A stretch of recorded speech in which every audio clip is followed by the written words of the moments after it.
চামড়া খাতের যেই সময়টা যাচ্ছে এখন, প্রশ্নটা এই কারণে করলাম যেহেতু আপনি প্রাণী সম্পদ মন্ত্রণালয় এবং প্রাণী সম্পদের মানে চামড়ার মূল যোগানটাই আপনার মন্ত্রণালয় থেকে আসবে, এটাই স্বাভাবিক।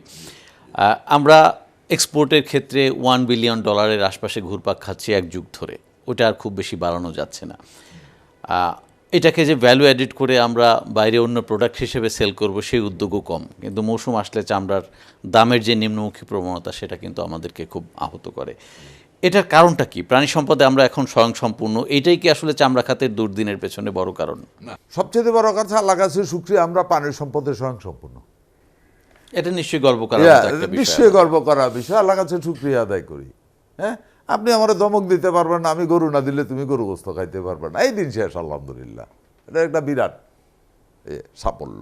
সৌভাগ্য কমে হোক আর দুর্ভাগ্য কমে হোক, আমি কিন্তু আমি চামড়ার সাথেও জড়িত। হাজারিবাগে যখন ছিল অসংখ্য ট্যানারি ছিল, এবং এই ট্যানারিগুলি আর কিছু না হোক ঈদে চামড়াটা কিনে হোয়াইট ব্লু করে রাখত, এবং তখন হোয়াইট ব্লু এক্সপোর্ট ছিল। হ্যাঁ, তাইলে বড় ট্যানারি ফিনিশিংয়ে যেত, ছোট ট্যানারি হোয়াইট ব্লু অথবা ক্রাশ, এই দুইটার মধ্যে যেত।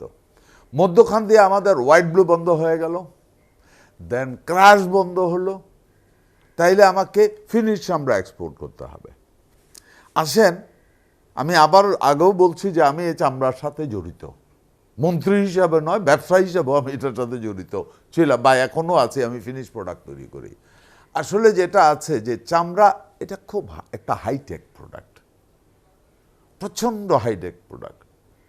এটা টেকনিক্যাল আইটেম। যদি ফরেন ইনভেস্টরদেরকে নিয়ে যদি ভালোভাবে আমরা কাজ করতে পারি, তাইলে হয়তো আমরা রিয়েলি আগামী দিনে এই সেক্টরে ভালো করতে হলে ফরেন ইনভেস্টর লাগবে। আর অনেকগুলি জিনিস আছে, যেমন এখন ব্যাংক কোনো লোন দেয় না, সম্ভবত ব্যাংক লোন নাই।